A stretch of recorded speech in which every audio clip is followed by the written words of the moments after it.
je crois que tout se tient de très près, tout est en rapport avec le reste, c'est l'ensemble que l'on retient.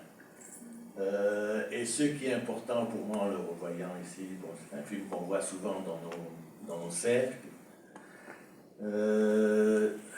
il m'interpelle quand même 50 ans plus tard, parce qu'on se demande vraiment si nos classes dirigeantes ont évolué d'un millimètre. Quoi.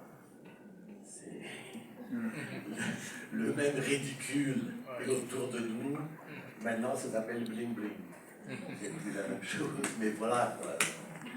Tu as rencontré. Dans ce sens. Tu l'as rencontré personnellement. Sembène, je l'ai côtoyé un peu dans le cadre du Festapo. Dans une occasion, il était président du jury et j'en faisais partie. Donc j'étais tout jeune, il y avait le grand Sembène, c'était genre, je suis devant qui, je sais pas, Orson Welles. 81. Hein? 81. C'est 81. Tu me fais vieux, toi aussi. Il était président du jury cette année-là. Bon, voilà. Si tu as des photos, donne-les-moi. Et il y a une histoire qui m'est revenue là, en revoyant le film, qui me touche particulièrement. Parce qu'à une époque, j'étais responsable au Mozambique, où je viens, pour l'acquisition des films pour la distribution nationale. Et j'ai été la première personne de l'Afrique qui a dit à Sembène, je veux acheter tes films. Il m'a dit quoi? Vous avez de l'argent? J'ai dit oui, on a discuté, on a négocié avec notre gouvernement, il y a de l'argent pour acheter des films. Donc je lui ai acheté en cette occasion La Noire 2, Khala, et plus tard, je crois, Tchedo. Donc pour la première fois, il y avait un rapport de transaction où il s'est senti très respecté. Quoi. Son travail était valorisé.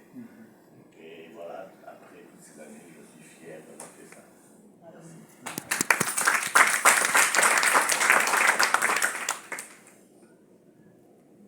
Bonsoir et merci pour l'invitation et merci à vous d'être là ce soir. Comme disait le grand frère Pedro,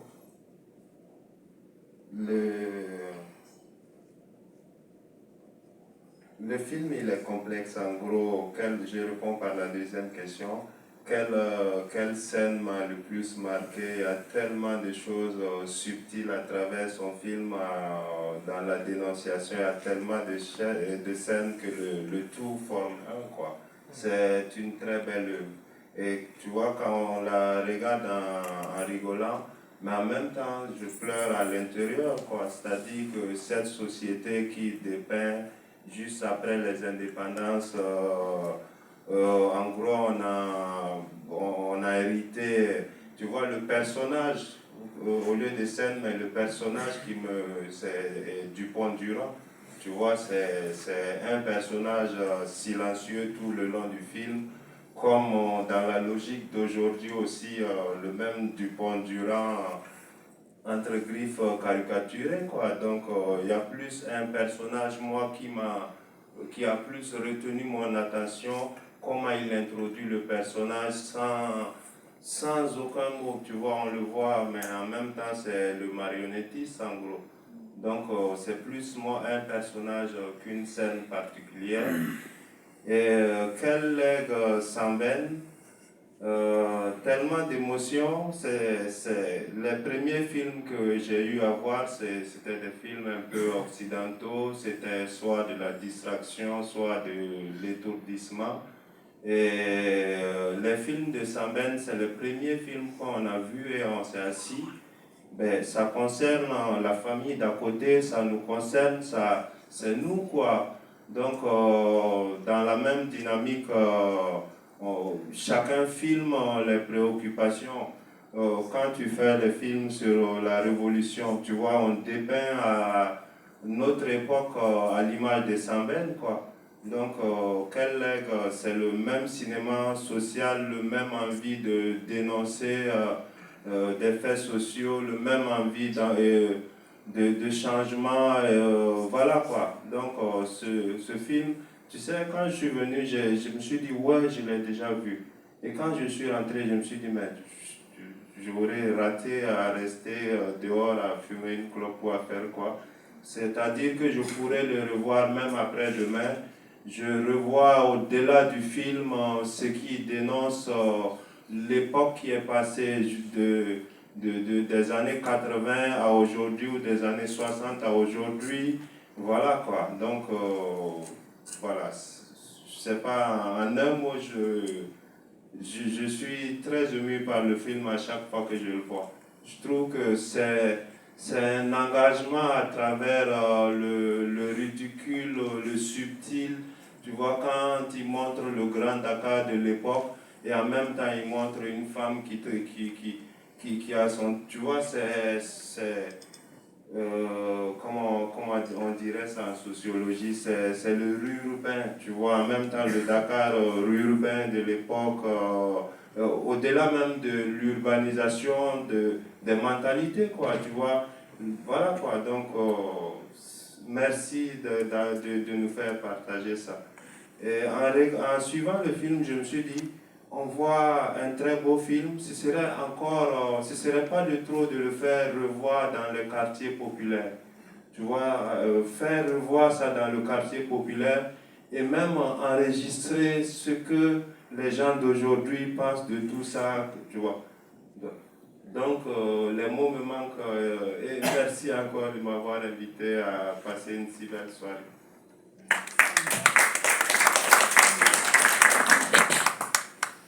Bonsoir.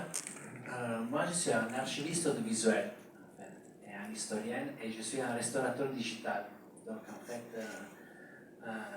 la possibilité de voir ces films de patrimoine, en fait,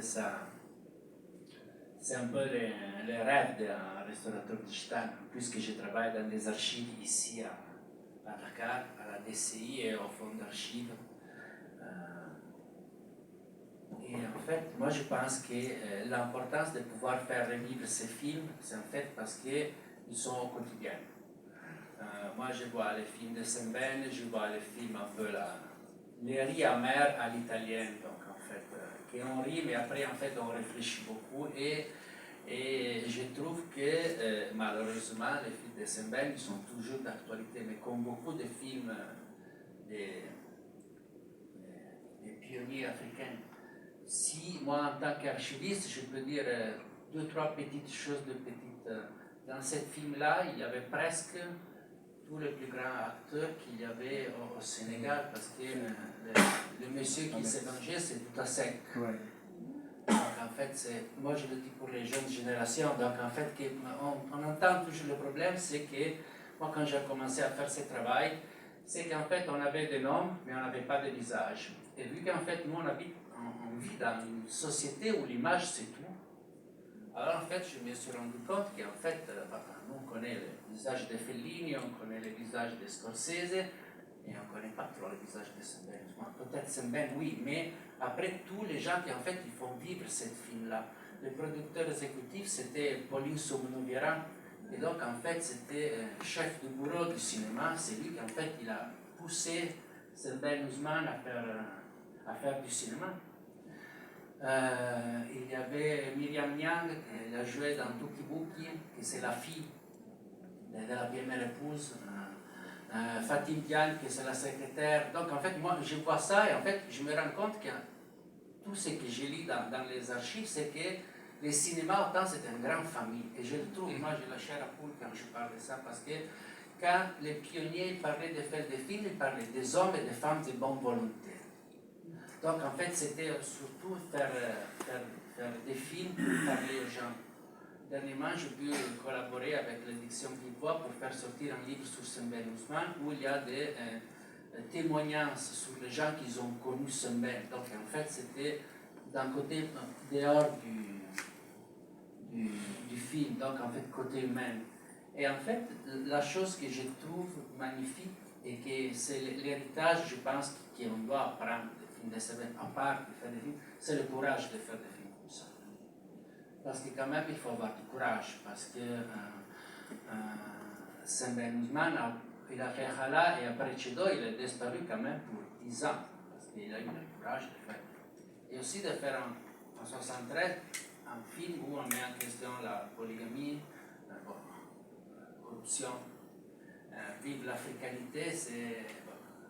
L'acteur, il était vraiment Senghor. C'est souvent que je le dis comme ça. Mais donc, il avait beaucoup de courage. Deux, trois pépites encore.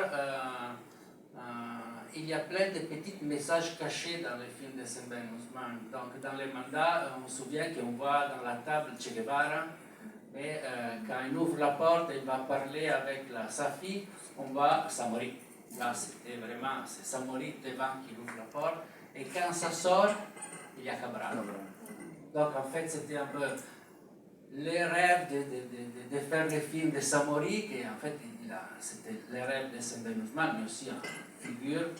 Après, Cabral, qui, si je ne me trompe pas, il devait être assassiné, c'était pas trop longtemps, parce que Cabral, il n'a pas fait un temps de voir l'indépendance, que c'est le 25 avril 1974. Je le sais parce que c'est Saint-Marc, c'est la fête de la libération italienne. Donc, les colonies portugaises, ils se sont libérées.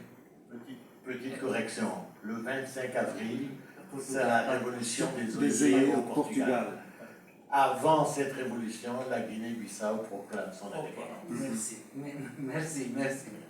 Donc, et donc, en fait, c'est tout des petits. Et dernière chose, quand il ouvre la porte encore, il y a l'affiche originelle de la Noire 2. Donc, et je pense qu'on a, moi je peux vous montrer, et une autre chose, la revue Kadou, c'est vraiment existé. Nous, dans les fonds d'archives, en fait, on a une copie. Donc, en fait, c'est un peu comme revivre une chose, et je pense que nous, moi en tant qu'archiviste et historien, on allait devoir de donner ces petites pour faire comprendre aussi comment c'était ancré dans la société les films de Sembène. Bon, je pense qu'après. Moi, je vais aussi parler de mes scènes préférées, du coup. Moi, j'en ai deux. Mes scènes préférées, moi, j'en ai deux. Déjà, la scène d'ouverture, qui, à mon sens, dit tout de ce qui va se passer pour nous durant 60 ans. Puisque là, qu'est-ce qui se passe dans cette scène d'ouverture? On commence déjà par les tambours, la musique. Donc, c'est nos fanfares à nous. On a le peuple qui est uni. Et du peuple qui est uni s'extrait ces 4 ou 5 personnes, ces hommes, qui sont habillés en traditionnel, d'ailleurs, c'est très intéressant, et qui vont monter les étages vers ce building, qui représente l'administration coloniale, tout en blanc, la virginité, la Grèce antique, blablabla. Bla, bla, bla, bla. Ils rentrent, là ils sont habillés à l'occidental, bien qu'ils sont en train d'enlever les symboles du monde soi-disant passé, mais ils ne les enlèvent pas tout à fait, puisque eux-mêmes revêtent les habits, et effectivement, il y a les Dupont-Durand qui sont derrière. Et bien entendu, le personnage petit avec ses lunettes, c'est une satire, clairement, de Senghor. C'est vraiment, on est en train de dire, Senghor a négocié nos indépendances, ou plutôt nous les a troquées pour des beaux habits occidentaux. Et à partir de là, ce qui est intéressant, c'est que le peuple, on voit arriver le policier blanc, donc l'armée, c'est aussi ça la figure de l'armée, qui va pousser le peuple. Et là, ça veut dire la fête est finie. Et vos illusions sont perdues. Et le film date de 1974, il a été tourné en 1973.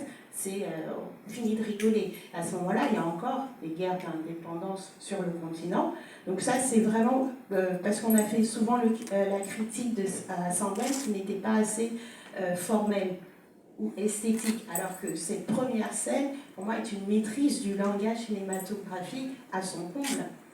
Et après, la deuxième scène qui m'a marquée, c'est la scène du mariage. Pourquoi? Parce qu'elle me fait penser à la scène d'ouverture, parce qu'en réalité, la vraie scène d'ouverture, c'est la scène du mariage. C'est la même scène d'ouverture que dans Le Parrain. Si vous regardez bien, dans Le Parrain, donc Coppola ouvre dans une scène de mariage. Sauf que là, il vous décrit une famille d'immigrés italiens aux États-Unis, certes, mais il vous décrit un microcosme, un petit monde. Et chacun a son rôle, chacun a sa fonction. Et si on regarde toutes ces scènes d'intro, on sait comment vont évoluer les personnages. Là, la scène de mariage fonctionne quasiment sur le même principe. Alors je ne sais pas, j'aurais aimé poser à Saben qui a influencé qui, ça aurait été intéressant. Mais on voit bien que dans le mariage, on a le petit peuple, on a les servants, les domestiques, ceux qui sont... Exactement, exactement. Et il danse avec la seconde épouse. C'est très intéressant. Donc, ces deux scènes, pour moi, sont formellement très, très abouties. Et il va emmener avec ce film, ce qui ne l'emmène pas dans La Noire 2, c'est pour ça qu'il y a cette continuité, c'est vraiment l'humour à la sénégalaise. Et je pense que tout le monde arrive, et ça manquait aussi pour nous, en tant que Sénégalais, d'avoir notre humour représenté à l'image. Voilà. Donc, quelqu'un veut rebondir? À propos de l'humour, je me pose la question parce que aujourd'hui, c'est la première fois que je le vois avec un public sénégalais. Je me pose la question par rapport à la qualité des sous-titres de la traduction. Très loin de toute réalité. J'ai bien senti ça sur la réaction des gens qui étaient autour de moi, qui réagissaient à des moments totalement différents. J'ai eu l'impression que les dialogues étaient contraints, ne donnaient pas toutes les couleurs et la complexité de la situation. Donc ça se confirme. Bon, moi, par rapport à l'humour, déjà, je ne parle pas Wolof, mais quand j'écoute le Wolof, ça a une similitude avec les autres langues. Sauf que le Wolof est particulièrement très sexy. Même quand tu ne comprends pas, si le Wolof c'est l'une des langues les plus sexy au monde. Je ne la parle pas, mais je la ressens à travers les gens, à travers les gestuels et tout. Je sens qu'il y a quelque chose, c'est comme si ça se tournait en djoula, que je parle, je pense même que je réfléchis en djoula. Il y a des subtilités qu'on ne peut pas traduire directement par le français. Mais en même temps, le sous-titrage, ce n'est pas de la traduction, c'est remettre la même idée dans un autre contexte avec une autre culture.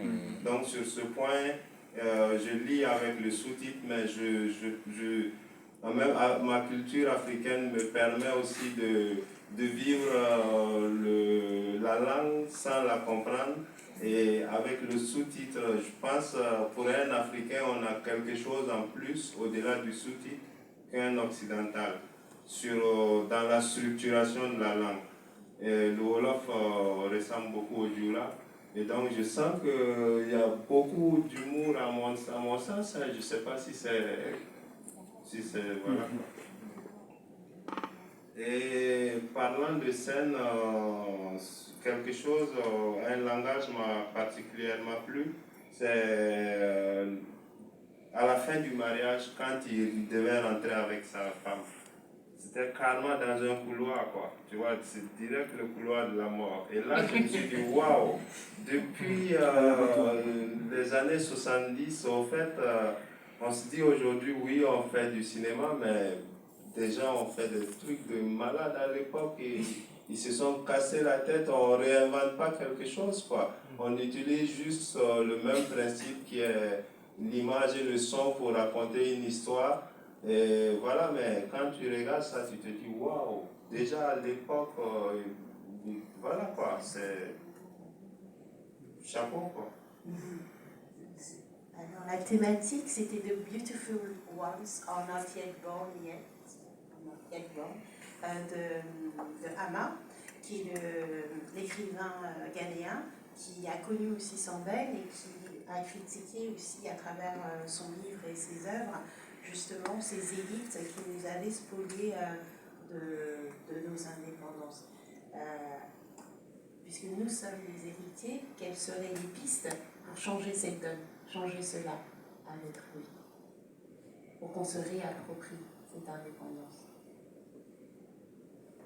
Bon, là, je laisse les grands frères répondre parce qu'eux, ils étaient plus proches de du début de l'histoire d'indépendance que moi. Moi, j'ai déjà fait plus armée pour l'indépendance, ça suffit. Voilà. Le reste, que les jeunes le fassent, quoi. Hein? n'est-ce pas? J'ai participé à la lutte armée pour la libération de mon pays, Oui, le au Mozambique. Mozambique, ouais. Pas comme un grand valeureux soldat, hein. J'étais dans un coin et on me disait occupe-toi de ça. Et après on m'a dit fous le temps parce que tu fous le bordel et tu n'es pas assez discipliné. Donc j'ai pas eu une très belle carrière, mais j'ai participé. Donc voilà, et les gens de ma génération, d'une façon générale, directement ou indirectement, on voulait tellement de l'indépendance que chacun apportait quelque chose à cette idée. Mais bon, comme disait Frantz Fanon, chaque génération doit prendre ses responsabilités. Moi, j'estime que j'ai pris les miennes. Maintenant, que les autres doivent faire. Comment, je ne saurais dire.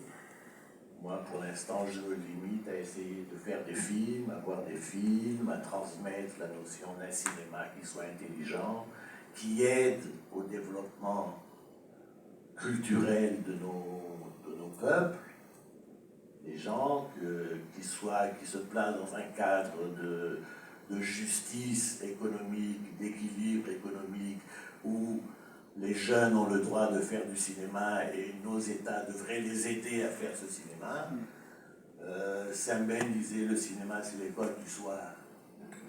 Il faudrait peut-être commencer à appliquer ça au niveau des pouvoirs publics dans tous nos pays pour que les gens aient accès à ces formations, etc. Je participe beaucoup à des initiatives de formation sur le continent. D'ailleurs, je suis à Dakar pour une raison de ce genre. C'est très sympathique, mais il y a quelque chose d'énorme qui nous manque. C'est l'école panafricaine du cinéma. Où les jeunes qui iraient dans cette école apprendraient plus que conduire un tracteur. Parce que maintenant, c'est un peu ça. Quoi. C'est la technologie, le bouton, etc. etc. Hein, quelque chose qui me revient assez souvent à l'esprit, c'est que quand je pense à des gens comme Saint-Ben, Souleymane Cissé, cette génération ancienne, Safi Faye, on va jusqu'à Sissako. Et très intéressant, là je viens de voir un court-métrage d'un jeune de la RDC. Mais ce qui les relie à tous ces gens, c'est qu'ils ont fait l'école sérieuse. Pas l'école qu'on fait maintenant, où on fait une semaine et le gars sort et il croit qu'il est cinéaste. Donc ce travail reste à faire. Si on veut rendre hommage à Saint-Ben, je crois qu'il faut pousser dans ce sens. Il faut donner la chance aux jeunes d'une formation solide pour qu'ils fassent un cinéma qui est en compétition avec le reste du monde, qui est respecté par le reste du monde, et pas le petit ici, il y a une image, il y a un peu de son, il n'y a pas de sens nécessairement. On ne pense plus au sens de l'image. Le film qu'on vient de voir, il n'y a pas un seul plan qui n'ait pas une raison profonde d'exister. Rien de trop, rien de moins. Tout a été pensé dans le détail, mais vraiment précis.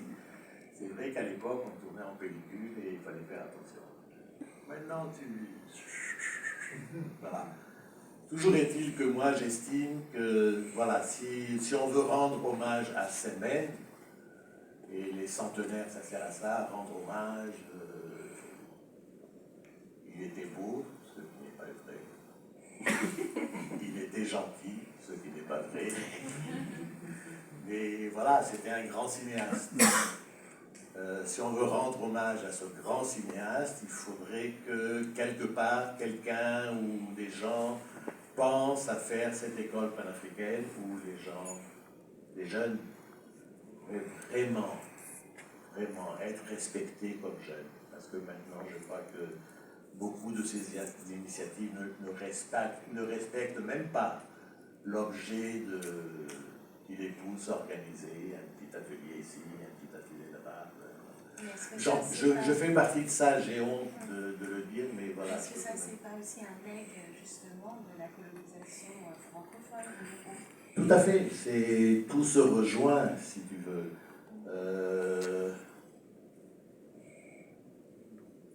l'envie,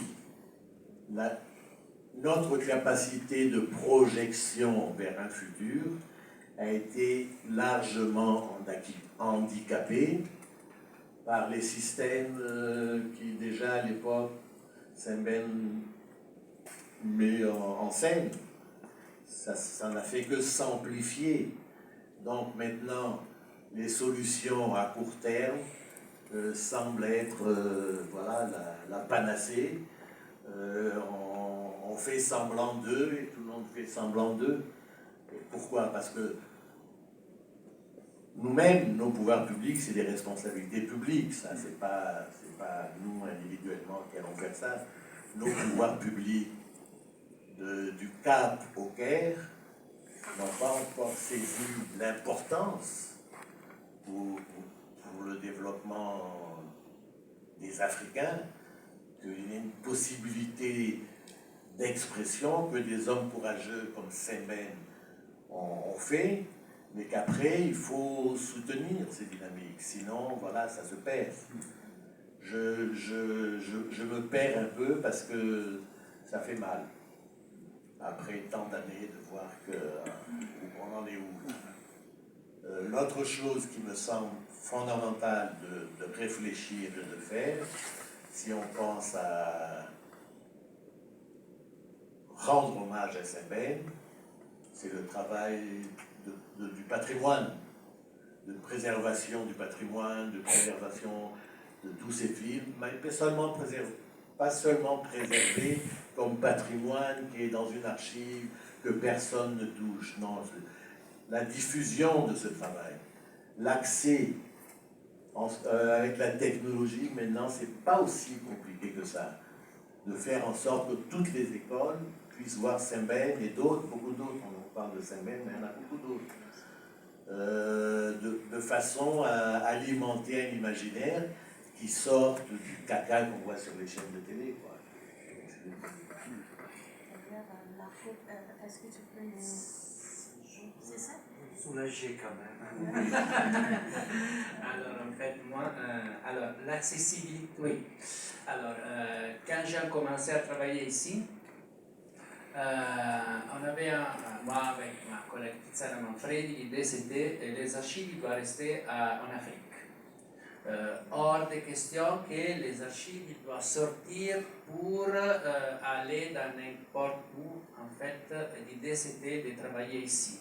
Après, bien sûr, les bobines ils sont sortis, ils sont allés en Italie pour être numérisés, mais ils sont revenus. Donc, en fait, l'idée c'est ça.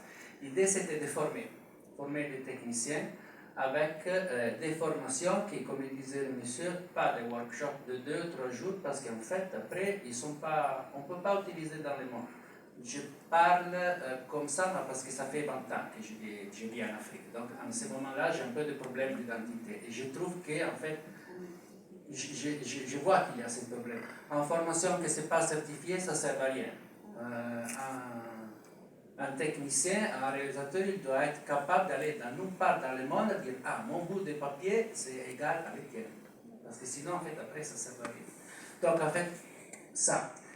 Faire des formations aussi des cadres, faire comprendre que le patrimoine, c'est important, que l'accessibilité au patrimoine, ça ne sert à rien former des techniciens si après, quand on va demander à nos cadres, on a besoin d'un scan, on a besoin de cette conditions pour préserver s'ils ne comprennent pas. Donc en fait, on a une vision un peu au long terme.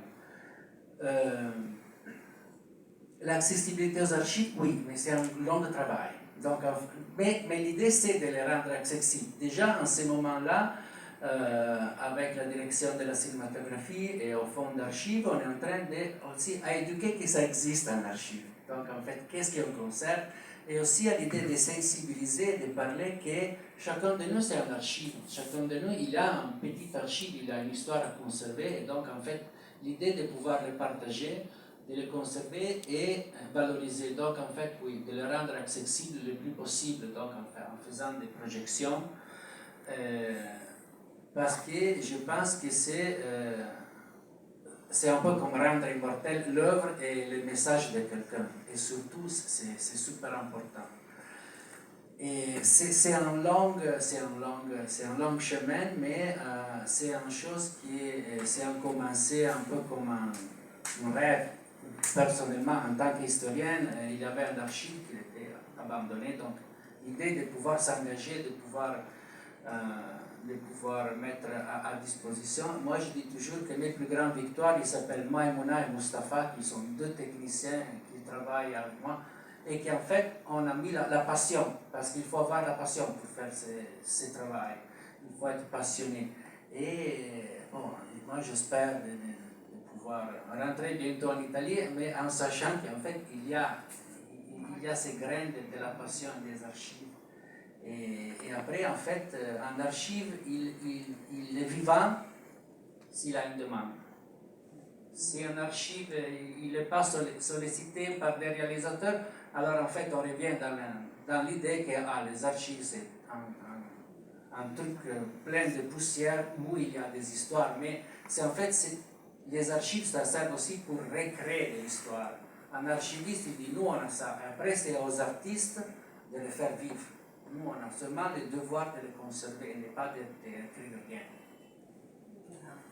Toi, en tant qu'occidental qui a vécu 20 ans sur le continent, toi, en tant vraiment, tu veux que je pourrais pas, je suis un peu fatiguée. Je dis, toi, en tant qu'occidental qui a vécu 20 ans ici sur ce continent, moi je parle aussi de la notion politique. Qu'est-ce que nous pouvons faire, et quand je dis nous, c'est tous ensemble, pour que cette situation qui est décrite dans Rala et qui perdure jusqu'à présent change. Là, je sors également de la notion de l'archive. L'avocat, il m'a dit de ne pas répondre.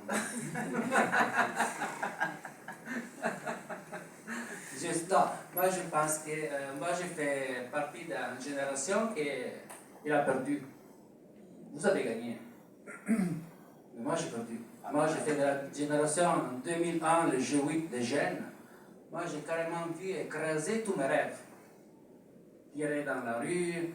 Mais en fait, l'idée, c'est... Moi, j'ai toujours l'espoir. Moi, je pense que c'est à travers la culture, c'est à travers le partage, c'est à travers l'engagement personnel. Gandhi disait qu'on doit être le changement qu'on veut dans le monde. Donc, en fait, moi, je pense que c'est dans nos actions, en fait, qu'on fait notre petite révolution. 1 plus 1 plus 1 plus 1. Après, on va changer. C'est un peu comme la critical mass, non? Quand on veut traverser la rue. Une personne ne traverse pas, mais je trouve que ça marche. Mais si on est 5, 6, 7, 14 personnes, après, ils vont tous se faire. Après, en Italie, on dit vox populi, vox dei. Moi, en tant que jeune Africain ayant traversé un peu cette époque, à mon sens, pour que les choses changent, ce ne sera pas comme du paracétamol ou du Doliprane pour en un coup changer les choses. Parce que au-delà de ce qu'on a vu, pourquoi ces gens sont comme ça? Il y a une longue histoire, il y a beaucoup d'histoires au fait avant ça qu'il n'a pas montré, et ce sont ces séquelles. Et ça prend du temps, mais en observant, je vois que ces années-ci, il y a beaucoup de changements qui auront lieu, les 10 années à venir, à mon sens, hein, parce que je crois que la circulation de l'information y est pour beaucoup de choses. Mon cousin qui est au village, il peut me voir à cet instant précis en train de parler avec vous. Même s'il ne comprend pas tout à fait, déjà il rentre forcément, on lui soumet des choses à son appréciation aujourd'hui. Je lisais que, bon, même pas besoin de ça, mais l'œil humain n'a jamais vu autant d'images qu'à notre époque. Quand tu marches dans la rue, c'est des images, dès que tu te réveilles, c'est une image. Et à force de voir des choses, il n'y a pas quelqu'un qui est con, quoi. Il n'y a pas un humain tout le monde a sa capacité de juger une situation. Et à force de voir plus de situations, je prends l'exemple du pays d'où je viens, du Burkina, du Mali, d'AES, disons aujourd'hui, je viens de l'AES. Déjà, le terme AES, tu vois, il y a un changement. Il y a des choses qu'on porte dans le cœur. On a eu la chance de voyager et de voir ailleurs que ceux qui décident de certaines choses, donc il y a plein de questionnements par ces temps-ci. Donc je crois qu'il y a forcément, on tend vers un changement. Je ne sais pas si c'est la meilleure des choses ou le truc radical où ça va changer, ou à l'extrême, je ne sais pas. Mais les années que nous vivons en ce moment sont capitales pour le changement. Parce que tout le monde a accès à l'information. Certes, les gens la société elle-même est faite que on se donne moins le temps, ou on a même moins le temps de voir des œuvres comme ça. Avant, on allait au cinéma beaucoup plus que maintenant. Alors que maintenant, on a plus même accès au cinéma qu'avant. Donc, tout le monde est dans une course. On a l'impression qu'on court, c'est comme on dit, la République en marche, quoi. Tout le monde court, on ne sait pas où on va, mais on court, quoi. C'est un peu, voilà. Mais je pense que, voilà, avec ma petite expérience, il y a vraiment un changement en l'air, quoi.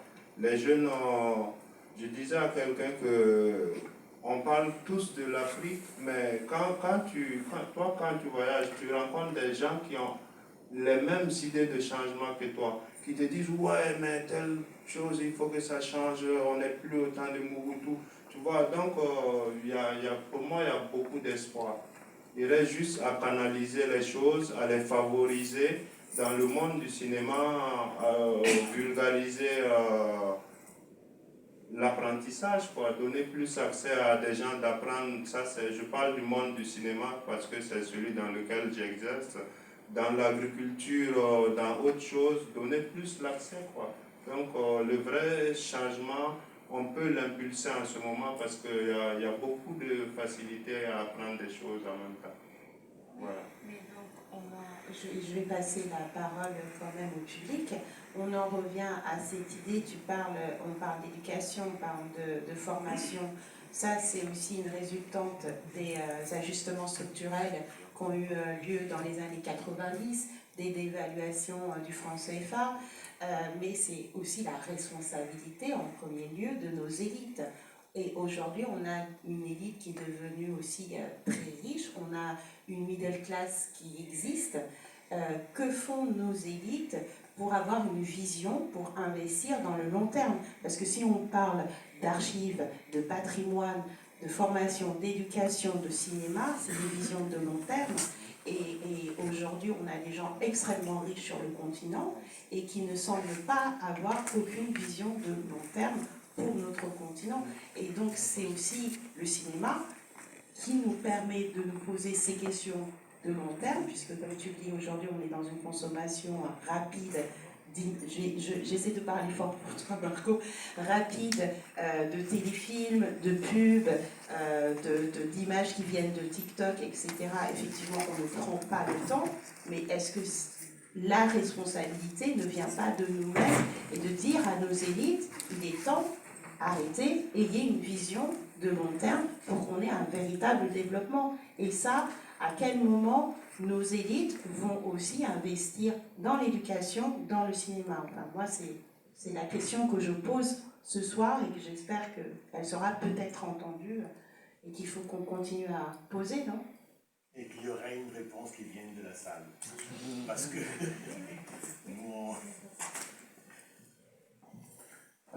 merci. Le film, je dirais rien là-dessus parce que c'est bien, on parle de ces films, on les voit, on a beau les voir 1000 fois, toujours quelque chose qui touche et qui interpelle. Je ne vais pas revenir sur ce que Pedro a dit, il a extrêmement résumé la discussion qu'on a eue il y a quelques jours sur qu'est-ce qu'il faut faire, comment saisir l'occasion du centenaire pour réfléchir et se projeter, parce qu'il s'agit de ça. Mais pourquoi on n'avance pas? Parce qu'on on ne fait pas d'évaluation. On ne s'arrête pas pour dire, mais on a fait 15 ans, 20 ans, 50 ans, ça ne marche pas. On voit un film qui nous dit que c'était il y a 50 ans ce film et que la situation est pareille aujourd'hui, c'est parce qu'on n'a pas su s'arrêter pour dire, mais pour faire le bilan et dire que ça n'a pas marché, on va changer de direction, on prend du positif là, mais ce qui n'a pas marché pour avancer. Mon intervention, c'est juste sur un point. En 1973, le Sénégal avait commandé, l'UNESCO avait commandé auprès de pays la définition de ce qui est leur politique culturelle. Donc il y a une politique culturelle de beaucoup de pays. Et dans le document du Sénégal, et c'est extraordinaire d'actualité, quand on regarde, en 1973, on posait la question du Centre national de la cinématographie. Aujourd'hui, on en est dans une situation où le bureau de la direction du cinéma n'a pas de local. Elle n'existe pas. Là. Ils sont chez eux. Aujourd'hui, là. Ils n'ont pas de bureau. Voilà, aujourd'hui, ils sont chez eux. Ils font du télétravail. Je ne sais pas s'ils le font d'ailleurs. Mais ça, c'est un. Du télé seulement. Ça, c'est un. Deuxièmement, il y avait une école des beaux-arts qui formait, qui avait un conservatoire, qui formait des comédiens, qui formait des artistes plasticiens. Tout le monde connaît l'école de Dakar, tout le monde connaît la place forte qui est Dakar en termes d'art visuel, d'art plastique. Aujourd'hui, l'école des arts est dans des locaux dispatchés un peu dans Dakar. On a une école des arts et des métiers qui n'est pas encore en place. Bon, c'est un recul. On n'a pas fait le bilan de ce qui n'a pas marché. C'est pour ça qu'on est dans cette situation. Et troisième chose, quand vous regardez le budget qui est accordé à la culture et à l'éducation en général, parce qu'au Sénégal, les deux étaient couplés et on avait 33%. Ah bon? Ben oui. Entre 1962 jusqu'à la fin, jusqu'au milieu des années 70, au moment où on fait ce film, 33% d'un budget dans le contexte de l'époque. Aujourd'hui, on est à 5 000 milliards, 6 000 milliards, tu prendrais 33%. Et l'école, la culture était articulée au programme scolaire, à l'école. Nous tous, on a fait du théâtre à l'école, de la musique. C'était articulé et donc les élèves qui sortaient de là, même s'ils ne partaient pas dans le domaine de la culture, dans le domaine des arts, étaient intellectuellement, en tout cas, avaient le bagage pour comprendre que la culture, c'est important pour le développement personnel, pour le développement. Aujourd'hui, qu'est-ce qu'on fait à l'école? Je ne sais pas. Donc, il y a toute cette dimension. Le budget qui a été voté récemment, c'est 20 milliards. Bon, 20 milliards. Le budget, c'est peut-être 75% dans le fonctionnement, dans les salaires. De la culture. Du cinéma? Non, de la culture. Ah, culture, tout. Toute la culture, 21 milliards. Ça a été voté il y a 2 semaines, donc, pour l'année 2024. Donc, il faut beaucoup d'argent pour le patrimoine. Et ceux qui ont compris qu'il faut de l'argent, ben, on voit les résultats. Le système d'avance sur recette en France, aux États-Unis, en Allemagne, un peu partout, on fonctionne par des mécanismes, même si